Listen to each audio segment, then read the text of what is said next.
자리에 앉으셔서 요한복음 9장 35절부터 41절의 말씀을 찾아보도록 하겠습니다. 요한복음 9장 35절부터 41절을 찾으셔서 저와 한 절씩 교독하시겠습니다. 예수께서 저희가 그 사람을 쫓아냈다 하는 말을 들으셨더니 그를 만나사 가라사대 네가 인자를 믿느냐? 대답하여 가로되 주여 그가 누구시오니까 내가 믿고자 하나이다. 예수께서 가라사대 네가 그를 보았거니와 지금 너와 말하는 자가 그이니라. 가로되 주여 내가 믿나이다 하고 절하는지라.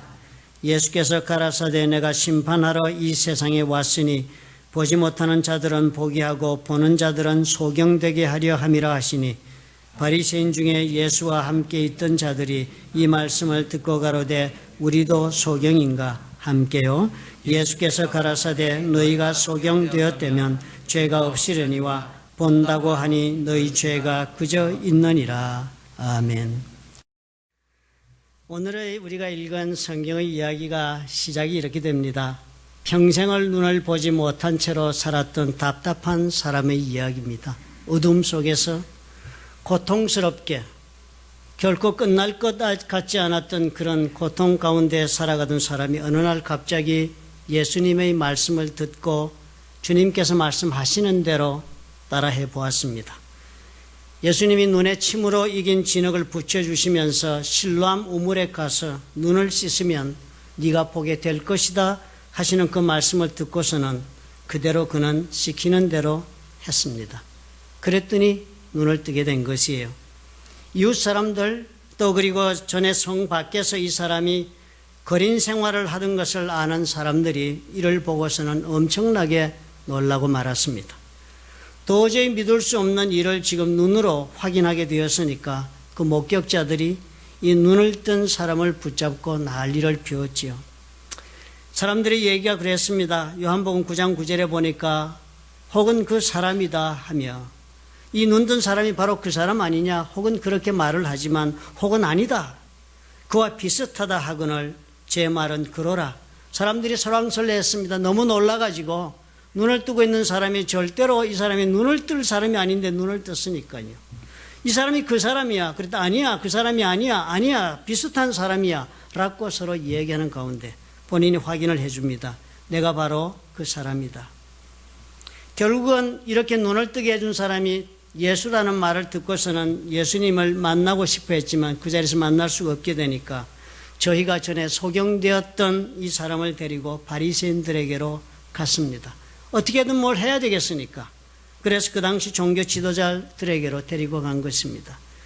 그러자 바리새인들도 어떻게 해서 이 믿을 수 없는 일이 벌어졌는가가 관심의 전부였습니다. 그래서 물어보았습니다.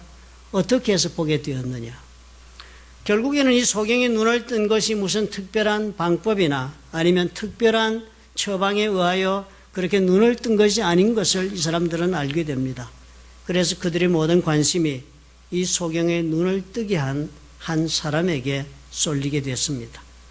누구나 그러면서 마음속에 부인할 수 없는 그런 감정이 일었습니다. 이 사람이 도대체 누구냐?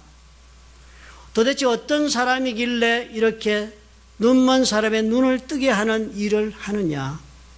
이건 도대체 사람이라고 할 수 없는 일을 한 것이 아니냐? 하나님으로부터 오지 않고서 어떻게 이런 일을 할 수가 있겠는가 하는 그런 두려움이 모든 사람들의 가슴 속에 가득 찼습니다. 그럼에도 불구하고 이렇게 소경의 눈을 뜨게 한 예수님을 두고서 저들이 생각하고 내리는 판단은 각자가 달랐습니다. 눈앞에 본 사건은 창세 이후로 본 적이 없는 사건을 목격했습니다. 그렇지만 그 기적을 보고서도 이 바리새인들은 율법에 비추어 볼 때 해석할 수가 없다. 율법에 비추어 볼 때 예수님은 도저히 인정해 줄 수가 없는 그런 모습으로 지금 살고 있다라고 판단을 내렸습니다. 그렇지만 정작 이 소경은 어땠습니까? 본인이 직접 눈을 뜬 체험을 하였으니까 누가 설명하기 전에 누가 말해주기 전에 본인은 가슴속으로부터 이 예수님에 대한 믿음이 생기기 시작을 했던 것입니다. 그런 사람을 이 바리새인들은 결코 용납해 줄 수가 없었어요. 네가 온전히 죄 가운데 나서 우리를 가르치려고 하느냐 하고 이에 쫓아내어 보냈다고 그랬습니다. 축출했습니다. 자신들의 공회에서 쫓아내고 그리고 사회에서 excommunicate, 그죠? 아주 사회에서 완전히 시민권을 박탈하고 쫓아내는 그런 처지에 몰렸습니다. 요한복음 9장 35절에 보니까 이 사람이 그런 처지에 빠지고 나니까 예수께서 저희가 그 사람을 쫓아냈다 하는 말씀을 들으시고 나서 그를 만났습니다. 그리고 예수님 말씀하시기를 네가 인자를 믿느냐 하는 질문을 던진 것입니다. 이 소경은 바리새인들과는 달랐습니다. 그는 예수께서 네가 인자를 믿느냐라는 질문을 하시니까 그 질문을 받아서 대답을 하는데 이렇게 했습니다. 주여, 그가 누구시오니까 내가 믿고자 하나이다. 대답을 한 소경의 말을 따라서 번역한 영어 문장을 보면 I may believe in him, 내가 믿고자 하나이다 라는 문장 앞에 접두어가 있습니다. that이라는 접속어가 붙어 있습니다. 성경 원어를 보면 이 that으로 번역한 그리스 원어는 히나라는 단어인데요.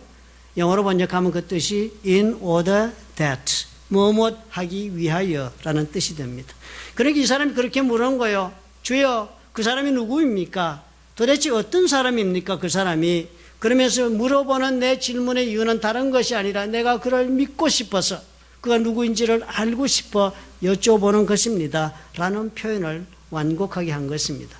그러니까 이 사람은 이미 예수님이 질문할 때 마음의 준비가 다 되어 있었습니다. 예수님이 뭐라고 얘기하기 전에 내 눈을 뜨게 한 사람을 나는 믿고 싶다. 그런데 그분이 도대체 누구냐 하는 그런 생각으로 나아가고 있었습니다. 믿을 준비가 다 되어 있었어요. 예수님이 대답을 했지요. 예수께서 다 대답하여 가라사대 네가 그를 보았거니와 지금 너와 말하는 자가 그이니라. 유체 이탈 화법 같아요. 그죠? 본인이 서 있으면서도 네가 지금 그를 보았다. 예수님을 보고 있는 사람이 그렇게 말하는 거예요. 그리고 지금 너와 말하고 있는 자가 바로 그 사람이다. 그렇게 얘기했습니다. 요즘 한국에서 유행하고 있는 유체 이탈 화법인 것 같아요. 알아들었습니다. 이 사람이요. 그리고서는 9장 38절에 보니까 가로되 대답하기를 주여 내가 믿나이다 하고 절하는지라 이렇게 적었습니다. 즉시 고백을 했습니다. 주여 내가 믿습니다. 그러면 절을 했는데요. 이 절했다는 단어가 그리스 원어로 적혀 있기를 프로스쿠네오라는 동사가 적혀 있습니다. 우리말로 절하다라고 번역한 것은 이 원래 원어를 보면은 이 프로스쿠네오 단어는 사람이 나와서 누구에게 인사를 할 때 그냥 절하는 것이 아니고 무릎을 꿇고 땅에 온몸을 엎드려서 이마를 땅바닥에 조아리면서 상대방에게 경배하는 모습으로 절할 때 모습을 바로 여기에 절하는지라 라는 단어로 번역을 했습니다. 이렇게 절하는 것은 그 고대 사회에서는 왕에게 신하가 절하는 법 아니면 신에게 경배하는 자세를 뜻합니다. 그러니까 주여 내가 믿나이다 그러면서 이 사람 무엇한 것입니까? 예수님을 신으로 인정하고 그 신적인 존재인 예수님 앞에 무릎을 꿇고 경배를 한 것입니다. 그러니까 이 고백은 엄청난 고백입니다. 그저 내가 당신을 믿습니다 정도의 차원을 훨씬 넘어가는 자신의 신앙의 고백이 된 그런 모습을 오늘 성경이 알려주고 있습니다. 대단히 대조적이지 않아요? 평생을 성경을 연구한 사람들이 누구였습니까? 바리새인들이었습니다. 그리고는 그 사람들은 성경에 대한 박학한 지식과 성경에 근거하여 스스로 모범이 되고 있는 삶을 살고 있다는 것 때문에 온 사람들에게 존경받는 종교적 지도자들이었습니다. 바리새요. 구약의 경전의 구석구석에 대하여 지극히 밝은 해박한 해석의 견해를 가지고 있었습니다. 조목조목 깊이 파고 들어간 사람들이에요. 엄청나게 파고 들어가서 어떻게 사람들이 하나님을 믿어야 하는지를 연구하고 가르치고 그리고 또 그 법도를 스스로 만들어 나가는 일을 행했던 사람들이 바리새인들이었습니다. 그런데 그 사람들이요, 그 모든 율법을 통해서 예수님을 바라보고자 노력하니까 도대체 예수님이 누구신지를 알 수가 없었다 하는 것입니다. 그러나 이날 처음으로 눈을 뜬 사람, 예수님을 직접 만난 사람은 예수님을 직접 체험한 그 경험을 가지고 저들이 말하고 있는 율법을 비춰보니까 아, 예수님은 이런 분이구나 라고 놀랍게 깨달은 것입니다.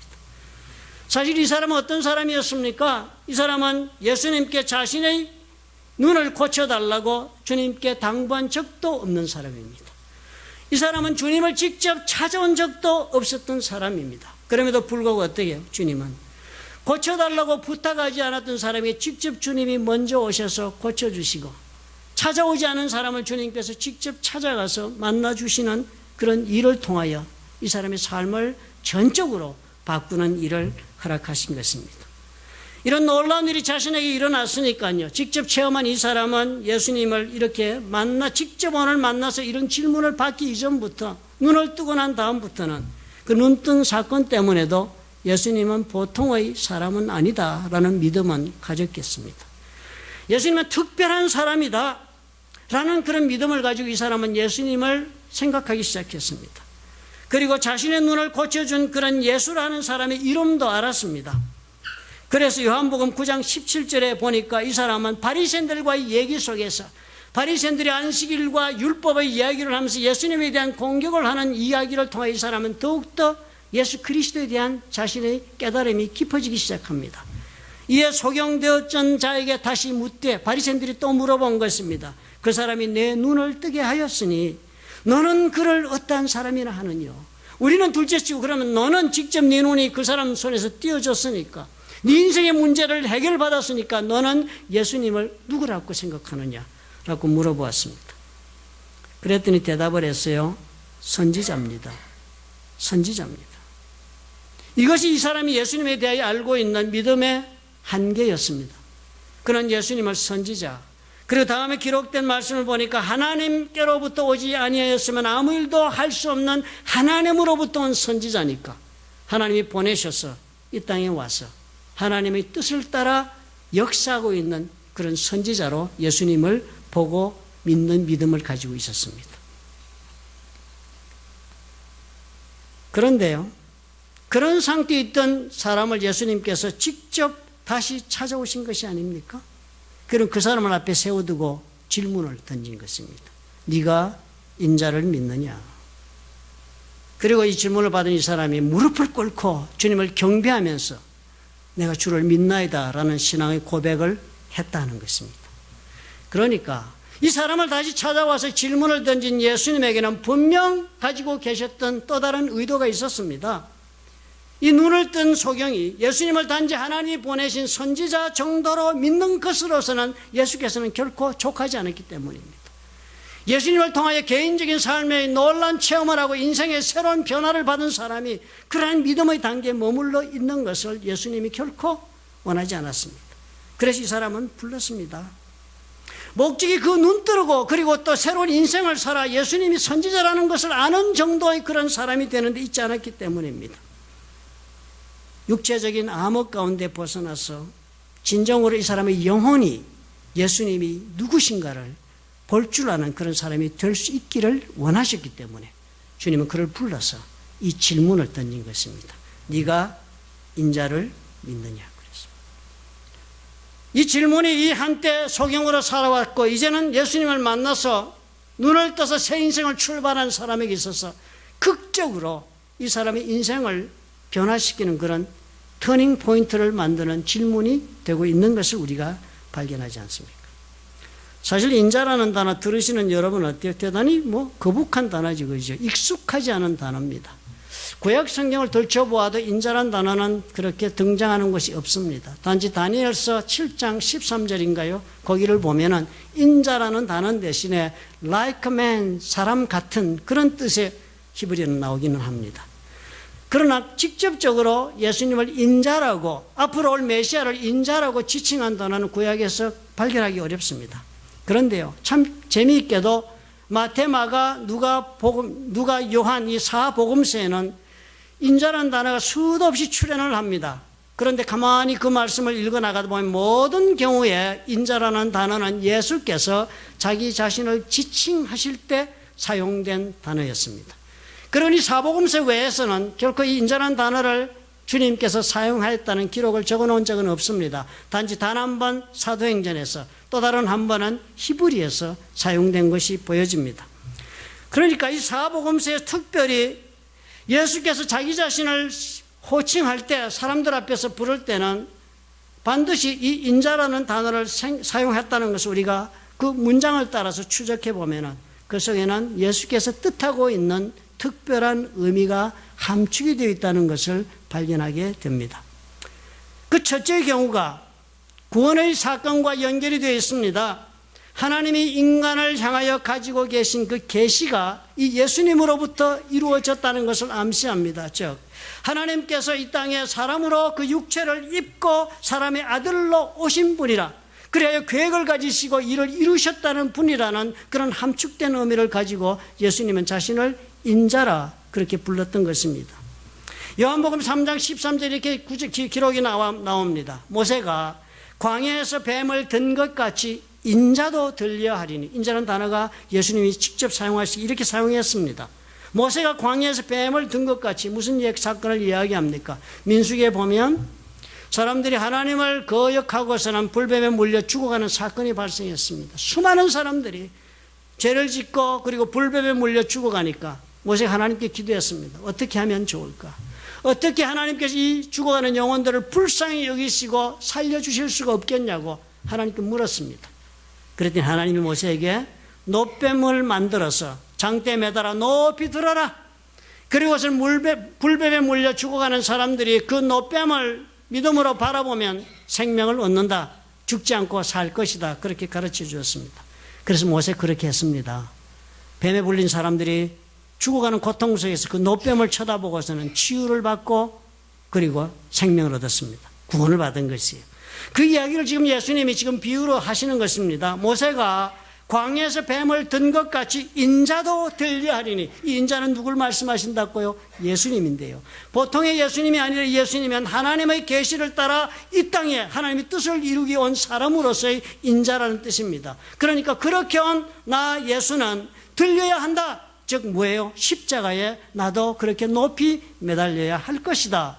왜 그렇게 하느냐? 그렇게 하는 이유는 저를 믿는 자마다, 그 십자가에 매달린 예수를 바라보는 자마다 영생을 얻게 하려 하기 위함이다.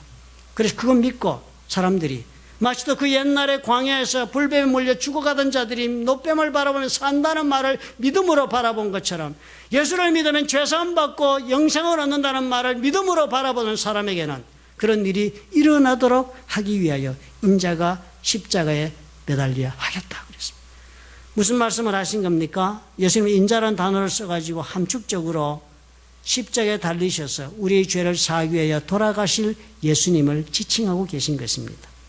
그러니까 이 인자라는 단어 속에는 영생을 얻게 해주시는 분이라는 뜻이 들어있는 것을 우리가 쉽게 이해할 수 있겠습니다. 오늘 우리가 읽은 이 이야기 중에서 바리새인들과 끝없는 갈등을 벌이면서 그러는 와중에 이렇게 눈을 뜬 소경이 된 이 사람을, 소경이었던 이 사람을 세워놓고서 주님이 물었습니다. 네가 인자를 믿느냐? 이 질문은 네가 나를 신뢰하느냐? 네가 나를 좋은 사람으로 그렇게 믿고 의지할 수 있겠느냐? 이런 단순한 질문이 결코 아니었습니다. 바리새인들은 어떤 경우에라도 내가 무슨 일을 저들의 눈앞에서 행하여도 나를 결코 인자를 믿어주지 않는데 너는 어떠냐? 너는 나를 믿느냐? 라고 물으신 그 질문은 결국 무엇을 물어보고 계신 것입니까? 너는 내가 너를 구원해 줄 수 있는 그런 메시아라는 것을 믿느냐? 한 질문이었습니다. 그렇기 때문에 이 사람은 그 질문을 통해서 무릎을 꿇은 것입니다. 내가 단순히 알던 선지자가 아니다. 이분은 분명코 이분은 나를 구원해 주실 수 있는 내 생명의 구주가 되시는 분이다 라고 확인되는 믿음을 얻었습니다. 이것이 예수께서 이 사람이 눈을 뜨는 기적을 통해서 자신의 육체가 구원받는 것만으로 사는 것이 목적이 아닌 것 까닭에 찾아오셔서 질문하신 그 까닭이 된 것입니다. 이 사람은 참으로 육체적으로 구원을 받았습니다. 그래서 예수 그리스도가 자기 삶에 있어서 엄청난 그런 삶의 구주가 되는 것을 알았던 사람입니다. 또 이 사람은 바리새인과의 설전 속에서 말씀 가운데서 지적으로도 깨달았습니다. 아, 이분은 선지자로 오신 분이다. 보통의 분이 아니다. 선지자 가운데서도 하나님이 보내신 분이다. 그리고 지금 이 눈을 뜨게 한 것은 하나님의 역사다. 그렇게 보는 지적인 구원도 받았습니다. 그래서 예수님 뭐라고 말씀하세요? 육체적인 구원과 지적인 구원도 중요하지만 그보다 더 꼭 우리가 있어야 할 중요한 구원은 영원히 구원받는 것이다 하는 것을 보여주신 것입니다. 그러니까 내가 굳이 찾아오신 것이며 굳이 질문을 하시고 그리고 이 답을 주님께서 들으신 것입니다. 이 질문은 그런 까닭에 예수를 믿고 살아가는 우리 모두에게도 오늘 중요한 질문이 되어야 합니다. 우리가 다 예수를 믿는다 합니다. 우리가 예수를 믿으면서 가만히 돌아보면 우리는 다 개인적인 체험을 통해서 확실한 믿음 가운데로 들어온 경우가 많습니다. 육체적으로 치유를 받아서, 아니면 내 삶에 장님이 된 것처럼 까닭없는 문제 가운데 내가 얽매여서 종살이하던 인생을 살다가 하나님 매달려 기도하였더니 주께서 그 문제를 해결해 주신 삶의 구원을 경험한 까닭이에요. 아니면 또 때로는 기도 가운데 성령의 역사하심을 개인적으로 체험합니다. 방언도 하고 성령의 불도 체험하고, 그래서 참으로 이제는 내가 무엇인가 영적으로 하나님 앞에 준비된 사람이라는 그런 자족감에 충만하기도 합니다. 그래서 우리는 그런 체험, 개인적인 삶에 하나님의 능력을 체험하고 성령의 능력을 우리가 개인적으로 체험했으면 그 후에 우리는 스스로 안심을 합니다. 나는 이제 하나님의 사람이 되었구나. 내 삶 속에는 그런 증거가 이렇게 족하지 아니한가. 그래서 자신의 믿음이 하나님 앞에서 충분한 것으로 생각하고 살아가는 성도가 수도 없이 많습니다. 그런데 주님은 여전히 그런 모든 사람들을 찾아 오늘 질문하기를 원하실 것입니다. 그런 모든 체험이 있다 할지라도 여전히 그 질문이 우리에게 그래서 남아있는 것입니다. 네가 인자를 믿느냐? 너는 예수 그리스도가 어떻게 이 땅에 오신 분인지를 알고 믿느냐? 너는 예수 그리스도께서 어떻게 하여서 우리를 구원하신 분이 되기를 원하셨는지 그 분을 너는 지금 알고 믿느냐 하는 질문이 여전히 우리에게 남는 것입니다. 이 질문에 그래서 우리 모두는 답을 해야 합니다. 이 눈을 뜬 소경이 답을 한 것처럼 주여 내가 믿나이다. 주가 참으로 주여 내가 내 영혼의 구원의 주가 되심을 내가 믿나이다 라고 고백할 수 있는 그런 사람들이 될 수 있어야만 하는 것입니다.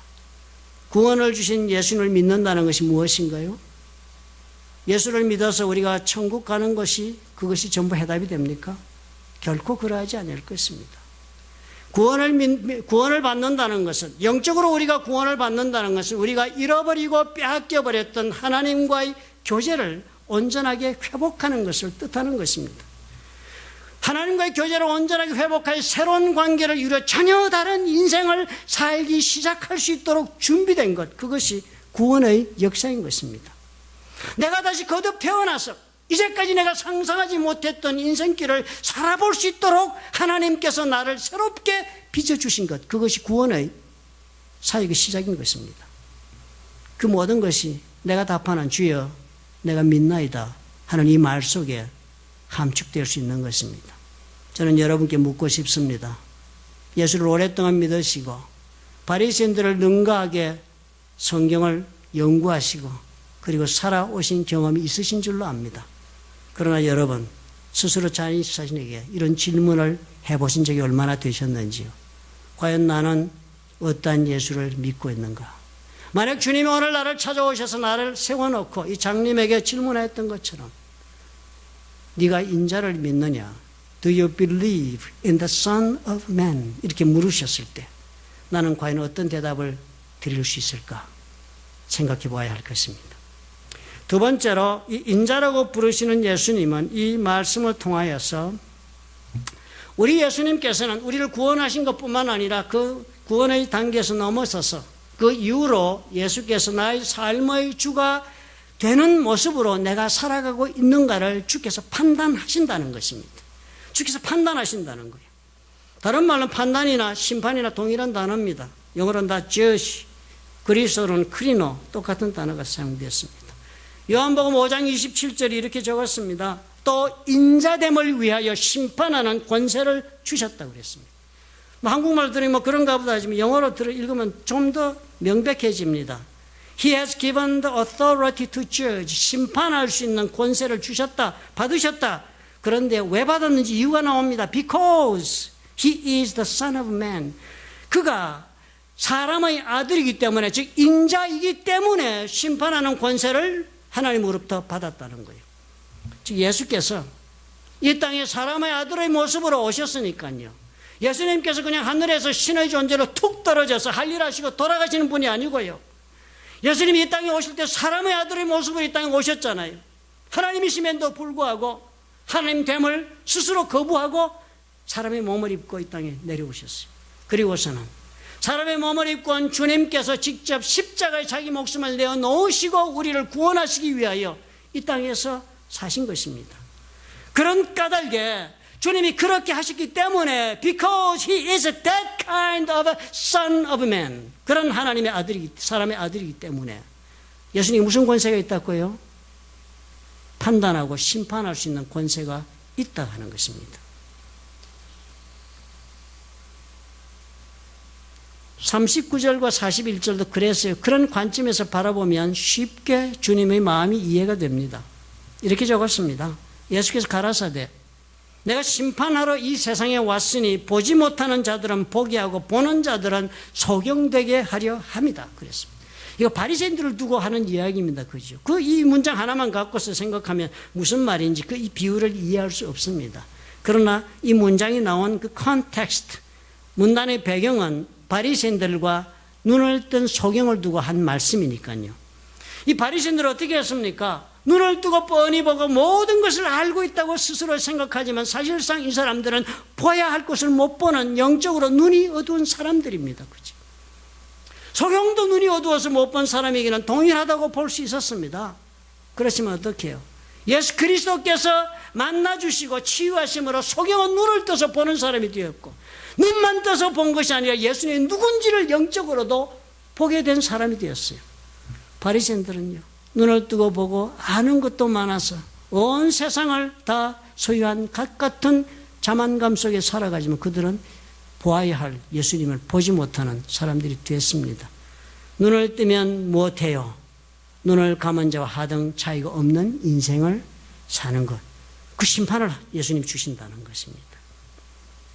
마치도 이 구절을 가만히 보면 어떻게 바리새인들 보고 주님 주신다는 거, 이런 심판 내리실 권리가 있다 나는. 왜? 내가 인자로 왔으니까. 예수님 그렇게 말씀하시는 거 보면 바리새인들의 삶을 두고 판단하시는 것입니다. 결국 바리새인들 오랫동안 주님을 보아왔잖아요. 오랫동안 예수께서 어떠한 일을 행하시는지를 저들이 보았음에도 불구하고 저는 사람들 앞에서 예수를 주로 시인하지 않았던 사람들입니다. 누가복음 12장 8절의 말씀과 너무나도 쉽게 병행을 합니다. 내가 또한 너에게 말하노니 누구든지 사람 앞에서 나를 시인하면 인자도 하나님의 사자들 앞에서 저를 시인할 것이요. 사람 앞에서 나를 부인하는 자는 하나님의 사자들 앞에서 부인함을 받으리라. 바리새인들 공개적으로 예수님 부인했지요. 그러니까 이 사람들은 눈을 뜨고서도 보지 못하는 장님의 인생을 사는 비참한 심판을 받는다 한 것입니다. 우리는 이 하나 예수 그리스도의 심장을 이해하기 위해서는 주님의 비유 중에서 잃어버린 은전 한 입의 비유를 생각해 보면 너무나도 좋을 것 같습니다. 누가복음 15장에 이런 비유가 나옵니다. 어느 여자가 10드라크마가 있는데, 10드라크마의 드라크마는 은화의 단위입니다.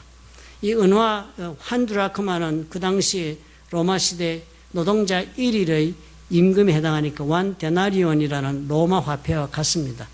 그런데요, 이 드라크마는 그리스 화폐 동전이에요. 이건 은으로 만든 것입니다. 10드라크마를 가지고 있었는데 하나를 잃으면, 하나를 그냥 잘못해서 방바닥에 떨어뜨려가지고 깜깜한 방바닥에 찾을 수가 없게 잃어버리면 등불을 켜고 집을 쓸며 찾도록 부지런히 찾지 아니하겠느냐? 부지런히 찾지 않겠느냐? 그렇지 않아요?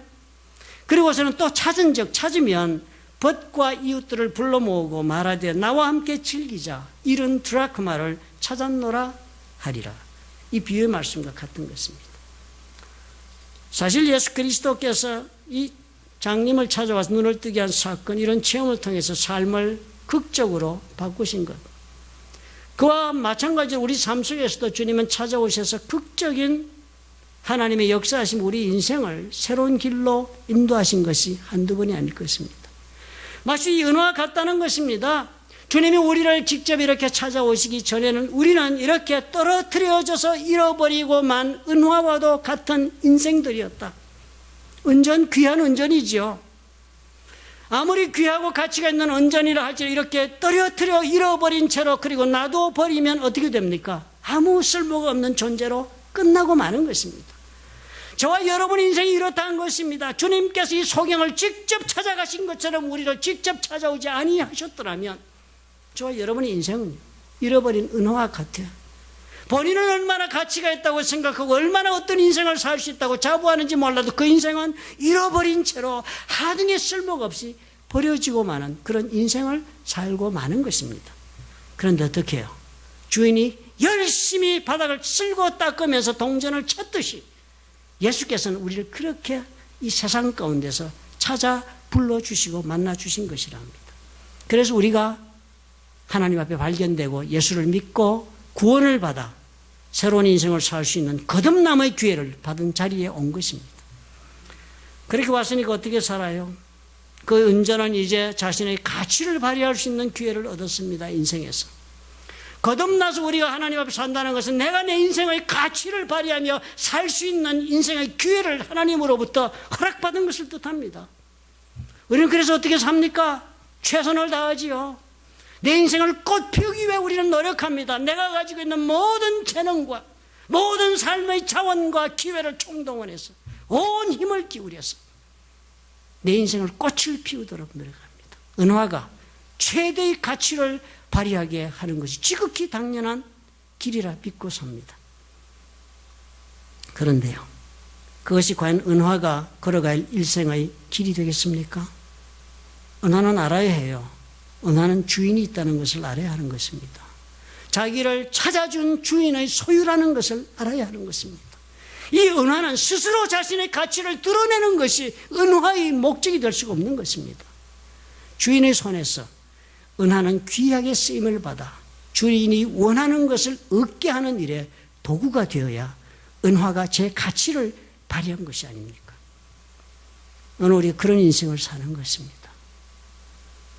이 소경이 그런 인생을 살았습니다. 버려진 인생, 그 누구도 돌아보지 않는 인생. 주님이 찾아오셨어요. 네가 나를 믿느냐? 주님 앞에 믿음으로 반응하고 그가 인생을 허락받을 때 그 인생은 어떤 인생이 되어야겠습니까? 바리새인들처럼 살아서는 안 되는 것이지요. 이제 주님 앞에 이 소경, 눈을 뜬 소경은 자신의 삶을 통하여 과연 나의 주인이 누구인가를 보여주는 인생을 살아야 하는 것입니다. 주님이 그 말씀하는 거예요. 네가 나를 믿느냐 하는 질문에는 네가 그런 인생을 앞으로 살겠느냐? 너의 태도를, 너의 인생을 그래서 내가 심판할 수 있는 심판의 주다라고 말씀하시는 질문인 것입니다. 우리는 예수 믿으면서 많은 분들이요, 부분적으로 하나님께서 우리를 구원해 주시는 줄로 착각하시는 경우가 많습니다. 영적으로 구원합니다. 이 이야기를 읽으면서도요, 장님이 눈 뜬 것은 요즘 장님이 눈 뜬 일이 어디 있어? 그러니까 이 사건은 상징적 사건이야.